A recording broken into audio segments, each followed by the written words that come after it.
Bienvenue dans le nouvel univers ONFR. Le monde change et nous aussi.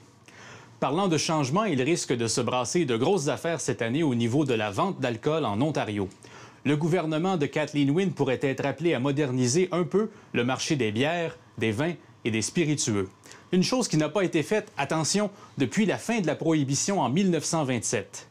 Les libéraux à Queen's Park attendent ce printemps le rapport d'un économiste, Ed Clark, qui s'est penché entre autres sur l'avenir de la Régie des alcools de l'Ontario, la LCBO. On sait d'ores et déjà que M. Clark va recommander de conserver la LCBO dans le domaine public. Mais, et ça c'est du jamais vu, il va aussi recommander que la LCBO se mette à vendre des caisses de 12 et de 24 bouteilles de bière afin de concurrencer davantage le Beer Store. Le Beer Store, c'est cette entreprise privée qui appartient à 3 grands brasseurs internationaux et qui détient un quasi-monopole sur la vente de bière en Ontario. Le modèle est unique, certains diront même archaïque, et il est de plus en plus remis en question. Pour en parler, nous avons rencontré plus tôt cette semaine le chroniqueur provincial du Toronto Star, Martin Regg-Conn, qui a beaucoup écrit sur le sujet. Martin Regg-Conn, bonjour. Bonjour. Pourquoi est-ce que l'Ontario conserve un système de vente d'alcool qui date de 1927? C'est une question de l'inertie, si je peux le dire, la belle indifférence parmi les Ontariens et l'ignorance. Le Beer Store est une société contrôlée par des sociétés outre-mer ou étrangères comme le Labatt, Molson Coors et Sleeman. La plupart des gens imaginent toujours que le Beer Store est une agence de gouvernement et ce n'est pas le fait. Est-ce que le gouvernement a un intérêt à conserver le statu quo? Les gouvernements libéraux et conservateurs étaient contents avec ça parce que ils gagnent beaucoup d'argent. Les contributions pendant les campagnes électorales sont très fortes, des centaines de milliers de dollars. Alors, il y a beaucoup de liens entre le gouvernement et cette industrie. Tout le monde profite de ça, pas nécessairement du point de vue d'argent, mais il profite avec de ces liens chers ou intimes.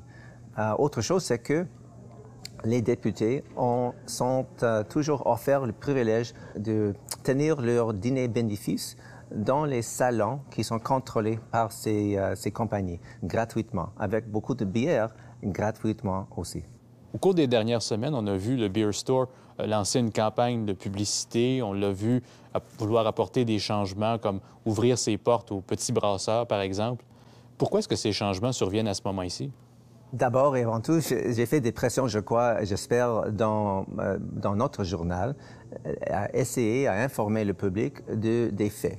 Et peu à peu, les gens sont plus au courant d'influence de ces propriétaires étrangers. Autre chose, c'est que le gouvernement a reçu des pressions des petites brasseurs qui ont fait des plaintes que c'est difficile pour eux à vendre leurs produits dans le Beer Store. C'est parce que les grands brasseurs comme Labatt, Molson, Sleeman, dans la meilleure place dans ces magasins pour leurs bières. Pour les autres petites brasseurs, c'est plus difficile à fonctionner dans cet arrangement. Troisième chose, c'est qu'ils ont besoin d'argent.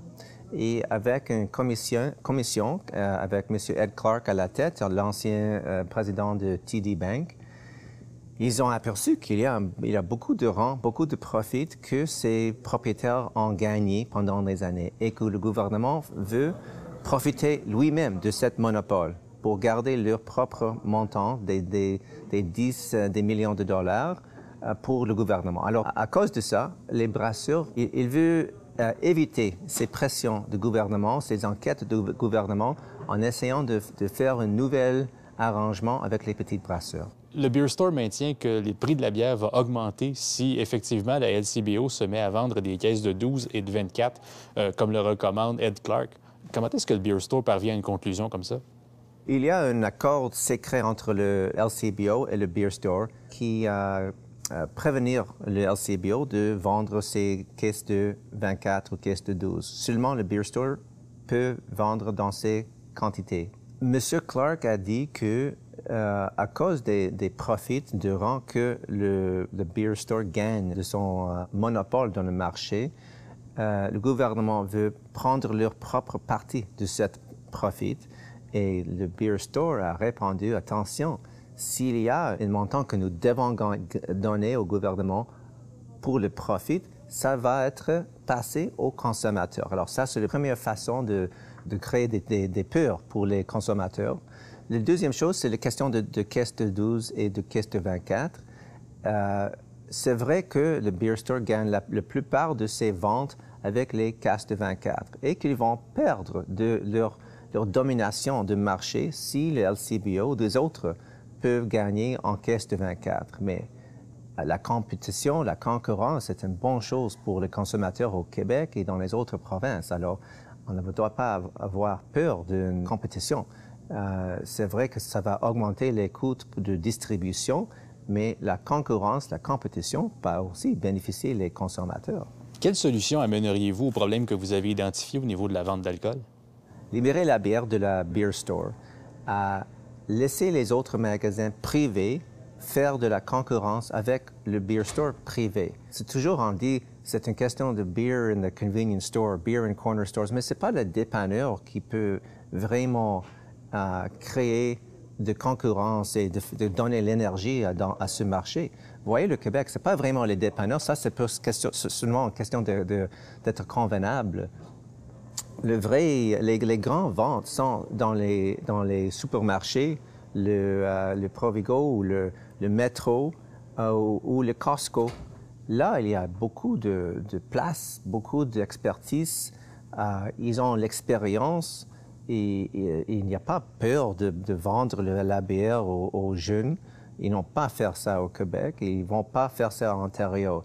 Les grands brasseurs connaissent ça parce que ce sont les mêmes grands brasseurs, Labatt et Molson, qui vendent la bière avec Costco et Metro au Québec. Alors pourquoi pas en Ontario? Martin Redcon, merci. De rien. Nous vous parlions récemment du Collège d'Alfred, le seul établissement d'enseignement agricole en français en Ontario, dont l'avenir demeure incertain.